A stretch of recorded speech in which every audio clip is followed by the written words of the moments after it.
Hi guys, Eric Pathy here at PickDogs.com for your overnight Tuesday report as we are in a football-free 2-week period. Guys, I got guys literally, you know how many guys are itching right now, Al. Even though we love and we make money in all sports, I went to the gym this morning, 8:30. I'm putting on my gear, then they're all talking about last night's game with Kansas City. And then they're all talking about who they're going to bet in the Super Bowl. 2 hours later, I go back into the locker room. Guess what? The new group of people, they're talking about the same thing. Now, what's interesting is locker room talk legitimately. I didn't hear one guy say they were going to bet on everybody. I'm betting on Philly even if I lose. These guys have it's like a revenge. Like they hate the fact of Kansas City possibly three-peating. No matter how old, no matter how young, it's just an interesting dynamic to see. But you're also living in the city of Baltimore, and that's an AFC city, right. And they hate the AFC team because they can't get past Kansas City. Fair. If you're in Dallas, it might be a completely different story, and the Cowboys might hate the Eagles. Fair. You just all right. This is why. But it was you're right because that definitely clouded my. Like, wow, every single guy, I'm talking to this guy, he's like, oh, yeah, I'll just bet Philly, and if I lose, I lose. Yeah, there's no way I'm betting on Kansas City. I was like, okay, Typical gambling mentality with their heart. I want to ask you, I know we don't talk about watching games, but since it is the day after, and that's another thing in the locker room. Oh, it was fixed. The NFL wants Kansas City to win. That was a first down. They didn't give him the first down. What is Al Romo's take? It was a first down and the game wasn't fixed. The refs just screwed up and blew it. So what's the point of reviewing a play if they can? Well, you can't overturn it on replay because it's not 100% clear. The crazy thing was, for me, the guy who was running across the field, he started off on the Kansas City sideline. It was that guy who was on the the wrong end of the thing. The ball was hidden from his view. Right. The ball was actually seen from the other ref's view, and yet you have the guy where the ball is hidden from is actually the guy over kind of ruling the other ref and placing the ball, a half yard backward. It's unfortunate. Buffalo got screwed. But that probably wasn't the only play in the game that was ruled incorrectly by the refs, and but it's the one everyone remembers. Well, it almost taints the. I just hate the whole possibility that the game is fixed nonsense. It's not fixed. I know, but this the perception, right? When somebody says to me, a grown man at the gym this morning, the NFL wants KC to win 3 in a row, it's good for business. You really believe that, dude? These guys are idiots. Who cares? Right. Got it. I don't know what else to say. The NFL is not fixing games. No, they're definitely not fixing games. But like you said, it does make you wonder. Like when I saw it, I only if you're an idiot. What do you mean? If you're clear-minded, you don't wonder about anything.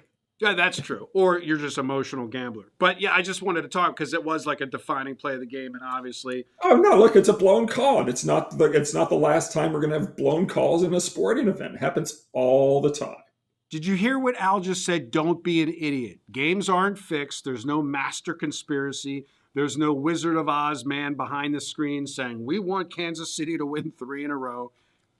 It just doesn't happen. No matter but it's good. It's good for what I call internet and social media fodder. And with that, I guess I get it. I mean, like I said, everybody asked me, when first of all, I've been getting a lot of positive feedback. People love our bantering here. And they also, I got 7 texts this morning thanking me for yesterday's video, admitting that they were buying games to your number and that they won't do it again. And they understand long-term it's not, going to make them money. But it's amazing how many clients that we have that actually, before we said anything, we're actually buying points. Oh, it's not just clients, it's non-clients, it's everybody. People again don't understand the lack of value. I got a text message today from a guy, and he says, well, I always thought it was good to buy it defensively. So buy it from a loss into a push. Like, no, it's never good to do it anytime. I mean, it's better to do that. If you're going to do it, it's better to do that than to try and buy it from a push to a win because you're laying 11 to 10 odds. But no, don't buy half points. It's a as you would say, negative expected value. So let's talk about the NFL Super Bowl, and then I understand you're going to have a nice rating on this game. Yeah, we don't force things, as you know. This past week, and they were both 2-star plays. So correct. So it's we rate them as they should be rated. But no, I happen to have a rare 10-star play in this year's Super Bowl. Yes. And this is another thing, and then we'll move on to the complimentary selection. Guys, you can send me a text. I'm still didn't memorize the number, 443-957-1006.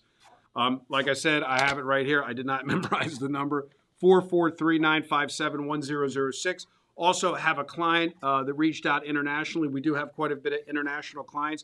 If you cannot dial or access that number internationally, you can send me an email at Eric, E-R-I-C, there's no K, E-R-I-C at pickdogs.com, Pickdawgz, Eric at pickdogs.com. And then once you're a member, I'll flip you to a WhatsApp or /iPhone, and you'll be able to deal with me one-on-one and communicate. Before we get to the complimentary selection regarding the ratings, Al, there's a lot of clients, and it's just like buying points. There's the perception if it's a low-rated play, I'll just skip it and not play it. You're shaking your head. And then I'll have to hear from a client when you go 5-0 on your 3-unit or 2-unit plays, and you lost your 8-unit play. Well, you know what I did? I just bet the 8-unit play, and I didn't bet the 5 2-unit plays. Guys, don't do that. Bet all of them or bet none of them. Because there's a lot of days. Saturday was a great example, but there's a lot of days where the 2-unit plays are the reason we're profitable. Right. It's not every day, but I mean, I think the 2-unit plays, they're hitting at a crazy rate this year. You can't ignore them. Just play them as they're rated, and that's what people should do. There you go. So what's your complimentary selection this Tuesday? We're going to look at the Golden State Warriors. The Warriors are actually going to be really well rested on Tuesday night. They've not played since Saturday night when they lost to the Lakers at home.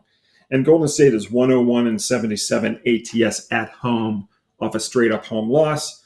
So we're going to lay the points with Golden State against the Utah Jazz on Tuesday night. Golden State is your complimentary selection, 443-957-1006 or Eric at pickdogs.com. And as always, good day and good luck.